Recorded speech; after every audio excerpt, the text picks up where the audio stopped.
you did some hard jobs right out of college then, right? Yeah. And then somehow that developed into insurance.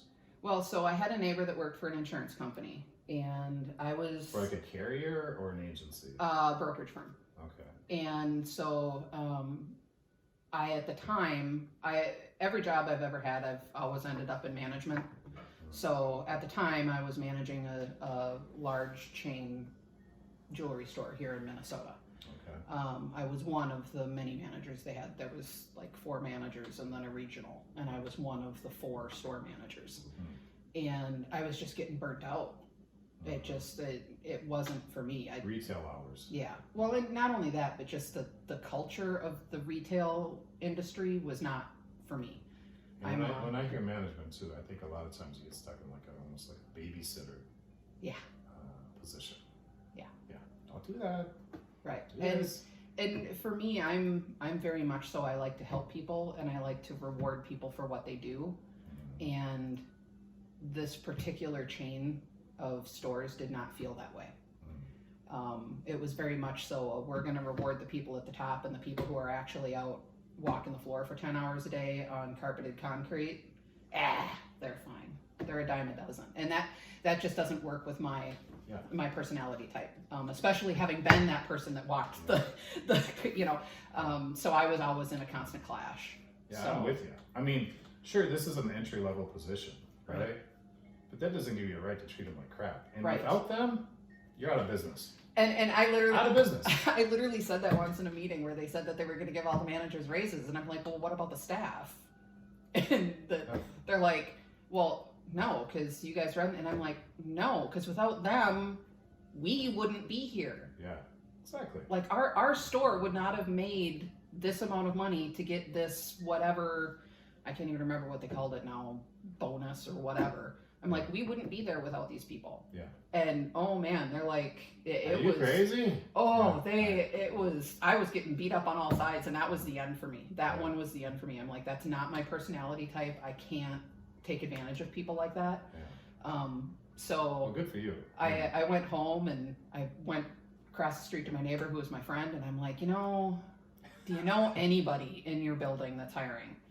I don't care. I will answer phones. I do not care. I have to get out of where I am. And she's like, it's really funny that you came over. I was going to come over and talk to you tonight. What? She goes, our secretary walked out the door today. Just out the door.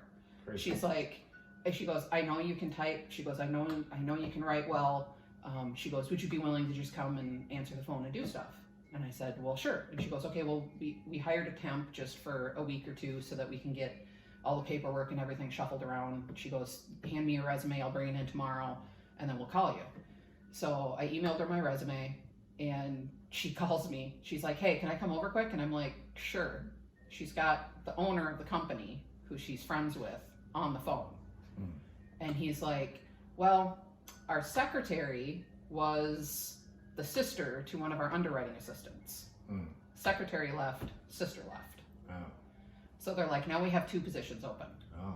They're like, do you know somebody who would want the secretary position? I'm looking at your resume, and I think you would be fine as an underwriting assistant. I think you would do a really good job there. Sweet.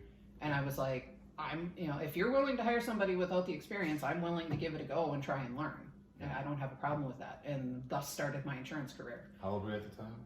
22, 23. Okay. That's up to go. Yeah. So, I've been in the industry for 20, 20 years. So your first position in insurance was an underwriting assistant. Yeah. What were the other positions you filled along the way? So I had 2 different companies and never left that same desk because one got bought out. Oh. So that's always fun. Yeah. You stay in the same cubicle, but you work for somebody new. Right. Then I went over to the agency side, and I worked on the agency side for a while. Discovered that I liked working on the brokerage side much better. So like the back office stuff more.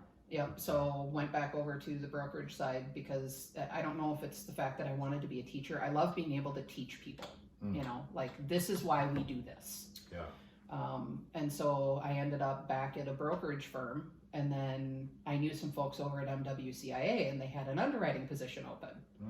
And I was part of an insurance organization called the Insurance Professionals of, IAIP, International Association of Insurance Professionals. Okay.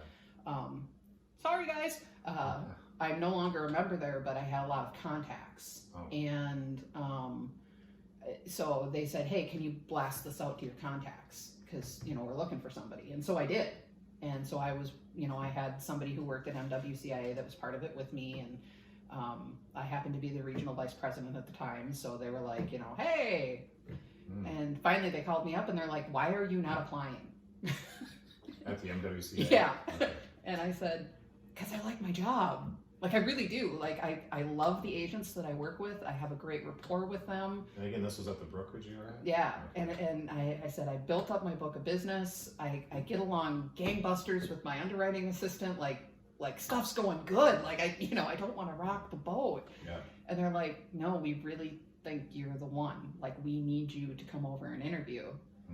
And then they laid down the benefits package, and it was one of those things where, I was a mom, my kids were young at the time, and boy, they gave me every other Friday off. Like, this is my Friday off. Oh, nice. So, with 2 kids at home, and I get a weekday off, that means I can go volunteer at their school, and I don't have to take time off. Yeah.